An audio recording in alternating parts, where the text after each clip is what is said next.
Solo Leveling by Gong. Chapter 28 Part 1 Demon's Castle Round 2. Whoa! Jean Wu, the reporters are still there.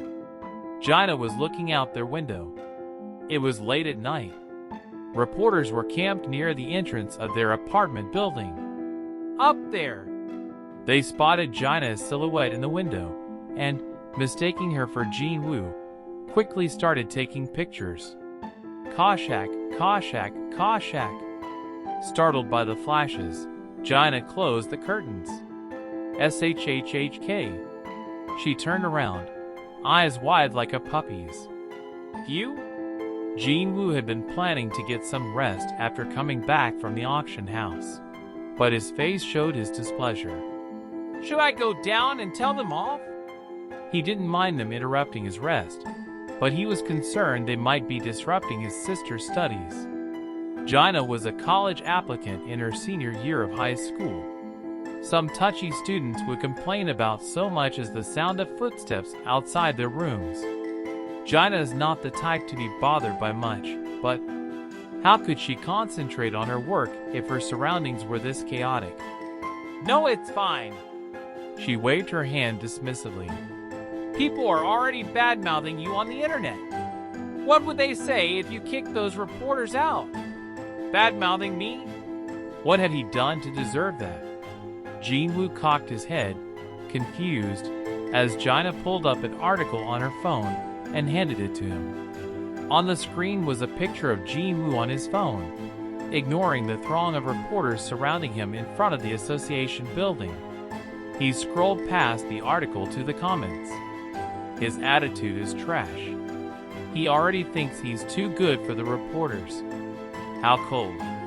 The one with the most likes was, "Look, Mom, I'm an S rank now." Jean Wu laughed at how well it suited the photo. Gina couldn't believe his reaction. You think this is funny? But it is. When Jean Wu showed her his favorite comment, she visibly had to restrain herself from laughing. In fact, it had the opposite effect. That's not the point. Gina's face was a little red as she raised her voice. Why did you have to pick up right then and there in front of the reporters? Now everyone in Korea knows my name too. Jean Wu answered mildly. Do I have to ask permission before answering a call from my own sister? MGH. Gina was at a loss for words. Try as she might, she couldn't think of anything wrong with his point. I really can't beat him in an argument. He returned her phone. Here. Gina still looked miffed as she took back her cell. Anyway, I'm fine, so never mind those reporters. Gotcha.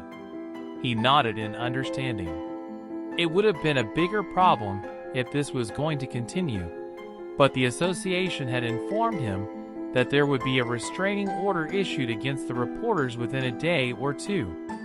I can be patient. It wasn't like he wanted things to blow up any more than they already had anyway.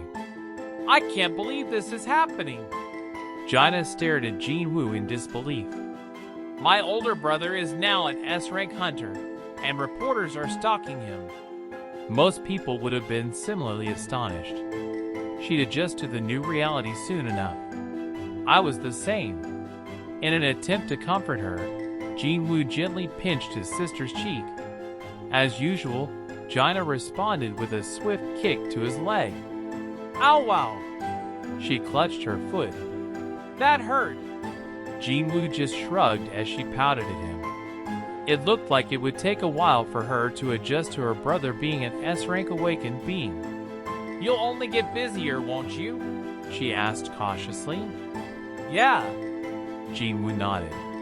He had many things on his to-do list, but the first was the Demon's Castle.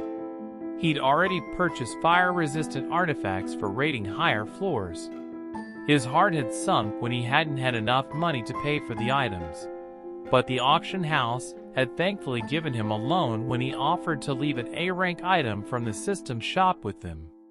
I can't believe I got plunged into debt as soon as I became an S-rank hunter. The irony wasn't lost on him. At least he'd be able to pay off the loan sooner than later, as long as the items from the shop went for high prices during their auctions. Then it'll get harder to see you. Gina looked a little saddened by the fact. She must have felt lonely when she was home alone. Jinwoo wordlessly placed his hand on her head. Just a few more days, and as soon as he cleared the demon's castle, she wouldn't have to be alone at home. I'll make it happen no matter what. Suddenly, Jinwoo's eyes narrowed and snapped to the door. Someone's coming. Gina noticed her brother's odd behavior and fearfully asked, Jinwoo? Go to your room. What's wrong? Someone had gotten off the elevator and was making a beeline for their unit. A hunter. The stranger possessed magic power, however weak. Jinwoo couldn't sense any hostile intentions, but he was nonetheless displeased about an uninvited guest. Was this someone from a guild? Or perhaps a naive reporter making a bold choice? Whatever the case, Jinwoo did not look kindly upon an unannounced visitor showing up at his door at 10 o'clock at night. He stood in front of the door. For that level of power, there was no need to bring out a weapon. He did a couple light stretches and cracked his neck. Then, as he expected, knock, knock. Whoever it was knocked twice, and, alarmed, Gina rushed into her room. Jinwoo calmly opened the door. Creak. Through the open gap, he saw a familiar man. He opened his mouth and sniffled. Buzz! Standing in front of the door was Jinho, his nose red and running. As Jinwoo stared at this ridiculous sight, Jinho cried to him, Boss, I got kicked out. My father tossed me out. Jinwoo then noticed that Jinho was carrying a huge backpack practically as big as he was. Both his hands were full as well. I thought you had your own place. The thing is, sniff. My dad owns that townhouse, so he kicked me out and cut off my access to all my bank accounts. A father cutting off his son like that? Jinwoo had only seen stuff like that in movies, but it sounded plausible for Chairman Yu, the richest man in Korea. So what the heck had Jinho done to piss off his father? As Jinwoo continued to stare, Jinho desperately begged, May I ask you a favor, boss? Can I crash here for a while? Creak. Slam. Jinwoo closed and locked the door without a word. Click. Gina, having kept a worried eye on the situation from afar, beelined out of her room. Who was that? Someone you know? Jinwoo shook his head. Nope, I've never seen him before. You don't know him? Then why did he come here? Don't worry about it. He got the wrong place. Really? That wasn't what it looked like. Knock, knock. As Jinwoo shoved his unconvinced sister back inside her room, a sad voice called out from behind him. Buzz? Buzz? Honey, don't you think you were too harsh on Jinho today? Chairman Yu tugged roughly at his tie. That impudent boy. Myung-han had been trying to hand his son a core part of Eugene Construction's future. And that's how he showed his gratitude? I'm going to join the boss's guild. What? Join his boss's guild? That boy deserves it, he snorted. If Jinho wanted to be independent, then he'd have to do it by his own strength. Chairman Yu wanted his son to learn firsthand that his choices came with consequences. Was it because he was angry? He was having trouble untangling his tie. The more he tugged, the more knotted it became, and eventually, the First Lady of Eugene Construction reached out to him. Let me do it for you. The tie was quickly taken care of. Myung-han quietly left it to his wife. She giggled as she held the untied piece of fabric in her hand. Why are you laughing, dear? He was curious. She'd been tying and untying his tie for him for years. There was no reason to laugh about a tangled tie after all this time. Honey, are you sure you're mad at Jinho? What was she going on about? What nonsense. Chairman Yu inspected himself in the mirror. Odd. He was surprised by what he saw. Why did he look happy despite all his grousing just now? Embarrassed, Myung-han rubbed at his cheeks and chin. Today was the first time, right? First time for what? The first time he's gone against you. That was why he was mad. Just as water flowed from the top to the bottom, so a company was run from the top down. The same went for a family. He'd managed his family the same way he managed the company, and he wouldn't allow anyone to go against his decisions. Today's events had made him angry, but he wasn't upset about it for some reason. Shouldn't I be? He couldn't make sense of his own feelings. His wife, however, understood how his mind worked and talked to him soothingly like she would a child. For the first time, Jin-ho is trying to do something for himself. How about cheering him on instead of jeering at him? Myung-han didn't respond. It was hard even for him to know his own heart. I'll keep an eye on him for now. Of course. His wife smiled and accepted the suit jacket he handed her. That was when Myung-han stared at his wife's face. It's strange. What's strange? There seems to be two of your face. What? As her eyes widened, Myung-han staggered and lost his balance. Honey? Startled, she rushed to his side. He shook his head hard to try to clear his mind, breathing heavily. Huff, huff. There was panic in his wife's eyes. Why is he sweating so much? Chairman Yu tried to fight the sleepiness by forcing his eyes wide open, but he eventually lost consciousness. Chairman Yu woke up in the VIP hospital room of the best university hospital in Korea. One of the doctors who'd been on rotation to watch him around the clock hurried into the room to check on him. How are you feeling, Chairman Yu? After surveying the room, Chairman Yu worked out the situation. How long have I been here? You've been asleep for 2 whole days. 2 days? He was known for being a workaholic. Even if he was tired, he had never slept for more than 5 hours. He didn't speak for a time, but eventually shrugged it off. I guess I was quite tired. He'd been very busy of late, so he figured that dizziness and fatigue were consequences of his lifestyle. However, the expression on the doctor's face indicated that it was something more serious. As the head of a company with several 100,000 employees, he had a knack for reading people's minds. He took in the doctor's somber expression and asked, Did you find something? Do you spend much time with any hunters or other awakened beings? What a strange question. Myung-han had asked if something was wrong. So why was the doctor bringing up hunters? Yu answered with a question of his own. What are you talking about? What's this got to do with hunters? Have you heard about the eternal sleep disease? Chairman Yu's calm demeanor finally crumbled, and his eyes twitched. The eternal sleep disease. The strange sleep from which no one had awoken yet.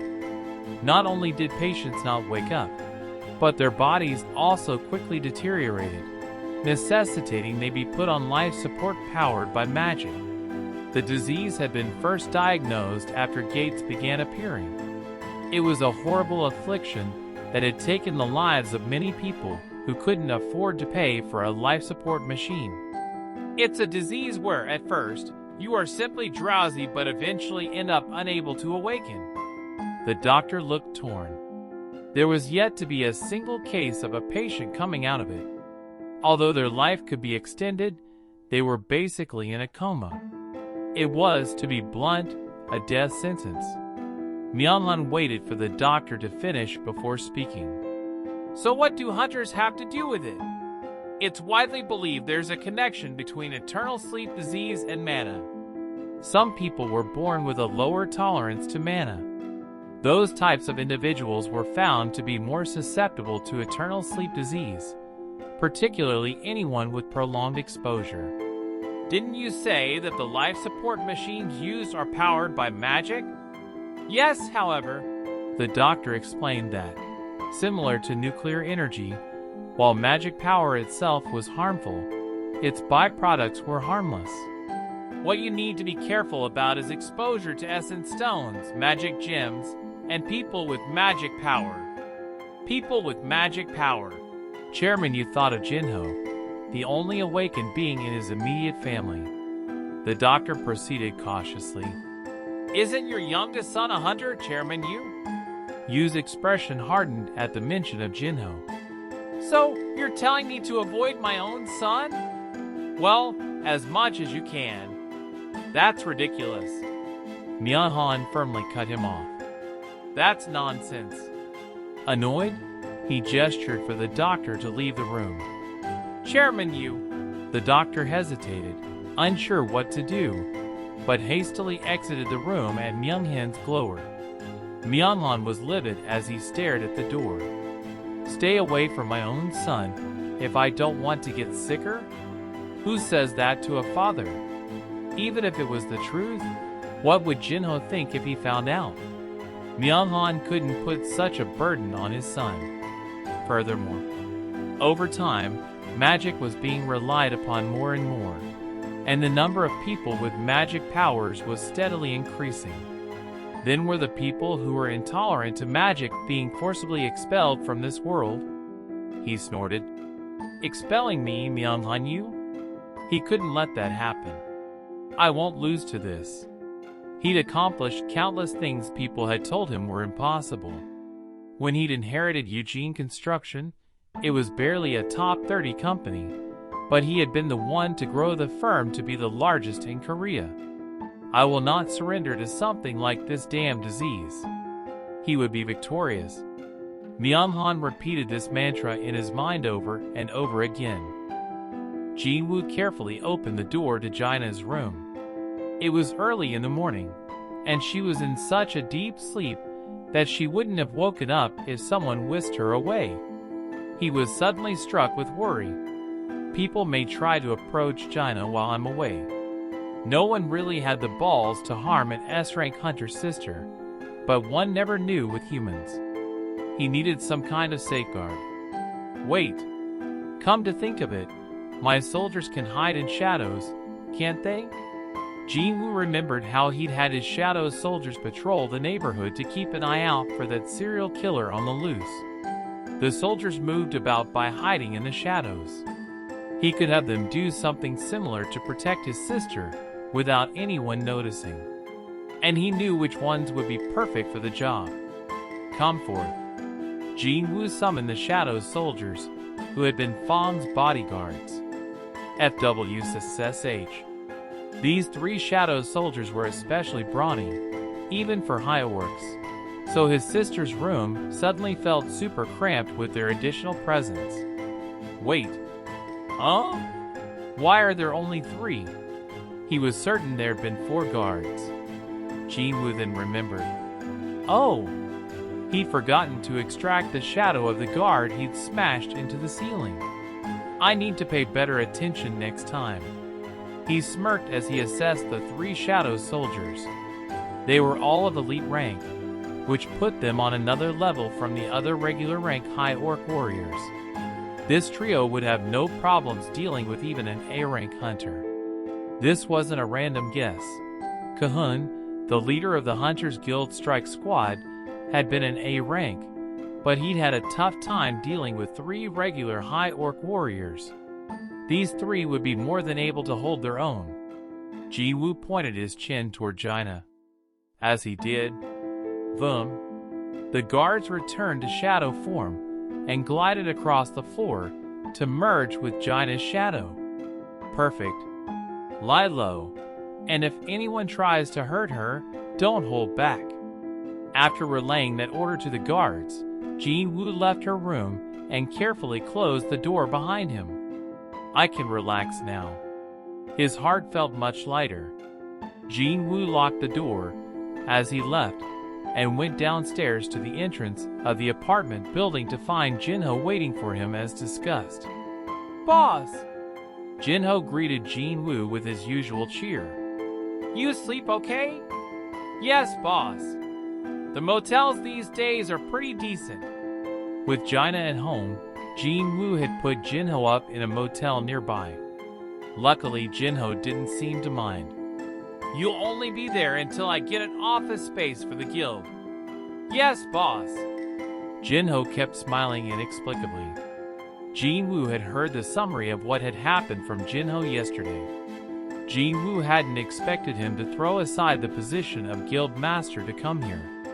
When Jin Woo questioned him in disbelief, Jinho had gotten offended. Why would you do that? You're the one who told me to join you, boss. Jin Woo couldn't exactly talk badly about a guy who had declined the position of guild president simply because he liked Jin Woo so much. Let's go! You got it, boss. Jinho got in the driver's seat, and Jin Woo sat in the front passenger seat. They're been headed for Daesung Tower. Jinho kept glancing at Jin Woo. Why does he need to go to Daesung Tower so early in the morning? He was dying to ask, but Jin Woo wasn't fond of getting peppered with questions, so Jinho kept his thoughts to himself. SKRRRCH. As the van came to a stop in front of Daesung Tower, Jinho worked up some courage. Boss, why are we? I'll be right back. What?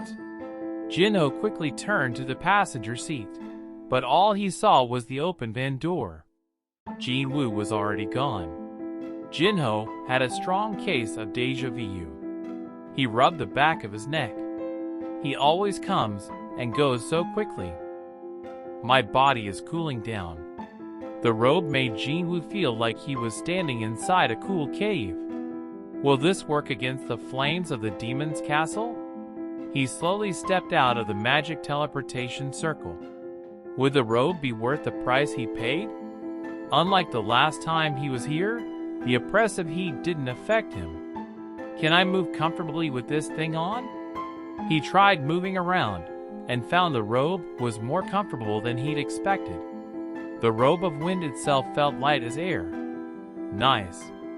He was ready, but he wasn't the only one. Having caught the scent of a human, packs of demons began approaching. In the past, he would have taken care of all of them to warm up or hunted down every last one in order to level up. Not this time, though. Because this had to do with his mother's treatment, he didn't want to spend any extra time. Instead of calling for his daggers, Jin Woo summoned his soldiers. Boom. His trusty shadow soldiers appeared. But where's Fawn? Jin Woo looked around for Fawn. Because he was a higher-ranked soldier, he'd spawned closer to Jin Woo, right behind him. In fact, he took the Sphere of Avarice out of inventory and put it in Fawn's hand. You can use this today. Though he was a mage hunter, Jin Woo couldn't exploit the benefits of the sphere, but he thought it might help Fawn's spells. Fawn bowed deeply in a show of appreciation. Stomp, stomp, stomp. Finally, enormous demons came into view. Shall we get started? Jin Woo gripped Barca's dagger and Night Killer tightly, and ordered his soldiers to prepare for the battle. Countless demons swarmed toward Jin Woo like bugs, but he also had plenty of soldiers on his side. Jin Woo's expression was much more relaxed than the last time he had been here, as he waited for the right moment. He then yelled, "Move!" He'd meant to yell "move out," but before he could finish his sentence, flish, an incredibly large pillar of fire flew over his head and struck the enemy, sweeping over them. What is that? Whoosh. The flames scorched whatever they touched, be it a demon or the ground. Cree! Scrawl! Demons evaporated quickly, and Jin Woo heard that familiar electronic alarm. You have leveled up. You have leveled up. No way. He looked over his shoulder while trying to keep his heart from beating out of his chest. There was Fawn, twice as big as he'd been in his dungeon, with gray smoke billowing out of his mouth. Gulp. Jin Woo swallowed hard. So this is the power of the sphere of avarice? These demons should have had some resistance to fire magic, since they lived in the demon's castle, but Fong had incinerated them all. Ha ha. He couldn't help but laugh as he took it all in. Looks like I'll be able to clear this place faster than I thought. He cheered mentally as he gazed at the charred earth and flaming remains of demons.